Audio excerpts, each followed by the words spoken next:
চলুন আপনাদের সাথে গরুর মাংসর একদম সহজ রেসিপিটা শেয়ার করি।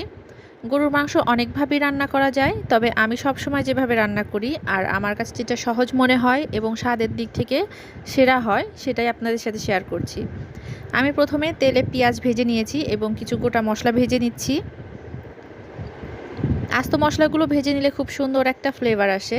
আর যখন পেঁয়াজগুলো একটু লাল হয়ে যাবে তখন আমি এটার মধ্যে 1.5 টেবিল চামচ পরিমাণ রসুন বাটা এবং 1.5 টেবিল চামচ পরিমাণ আদা বাটা দিয়েছি।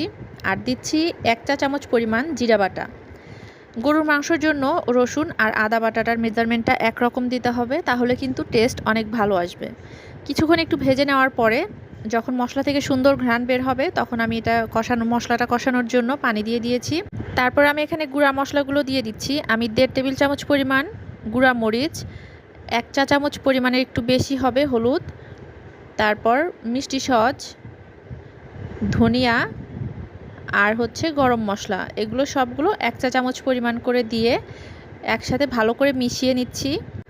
আর হ্যাঁ, স্বাদ মতো লবণটা কিন্তু অবশ্যই দিতে হবে।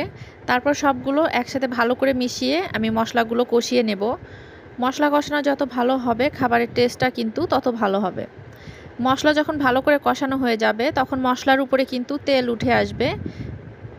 যখন এরকম হবে তখন বুঝতে পারবেন মশলাটা কষানো হয়ে গেছে। আর আজকে আমি 1 কেজি পরিমাণ গরুর মাংস রান্না করব। তো তারপর আমি মশলাটা কষানোর পরে মাংস দিয়ে দিয়েছি এবং মশলার সাথে মাংসটা খুব ভালোভাবে মিশিয়ে নিচ্ছি। ভালোভাবে মেশানো হয়ে গেলে ঢাকনা দিয়ে আমি 7-8 মিনিটের মতো রান্না করব। গরুর মাংস অনেকভাবেই রান্না করা যায়, তবে এভাবে রান্না করলেও মজা হয়, আবার হাতে মেখে যে রান্নাটা করা হয় সেটাও কিন্তু অনেক মজার হয়। তো কিছুক্ষণ ভালোভাবে এভাবে কষিয়ে নিচ্ছি। দেখতেই পাচ্ছেন মশলাটা কিন্তু সুন্দরভাবে কষানো হয়ে গেছে। এখন খুব দ্রুত সিদ্ধ হয়ে যাওয়ার জন্য আমি এই মাংসটাকে প্রেসার কুকারে দিব। মাংসগুলো প্রেসার কুকারে ঢেলে দিচ্ছি আর এটা 5টা বাসি পর্যন্ত অপেক্ষা করব। খুব বেশি মাংস সিদ্ধ করলে কিন্তু ভালো লাগে না। তো 5টা বাসি পর্যন্ত হলেই মাংসটা মোটামুটি খুব ভালোভাবে সিদ্ধ হয়ে যায়।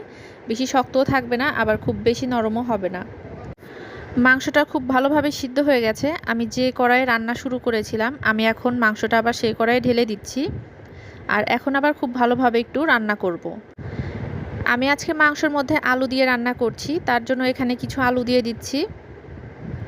আলু দিয়ে গরুর মাংস কিন্তু বেশ মজা লাগে যদি একটু ঝোল ঝোল থাকে আর আলু দেওয়া হয়, তাহলে সে মাংসটা খেতে খুব মজা লাগে। অনেকের হাতে গরুর মাংস রান্না কিন্তু মজা হয় না, তো সেই ক্ষেত্রে এভাবে আপনারা রান্না করতে পারেন, আশা করছি ভালো লাগবে। এভাবে করে কিছুক্ষণ ভালোভাবে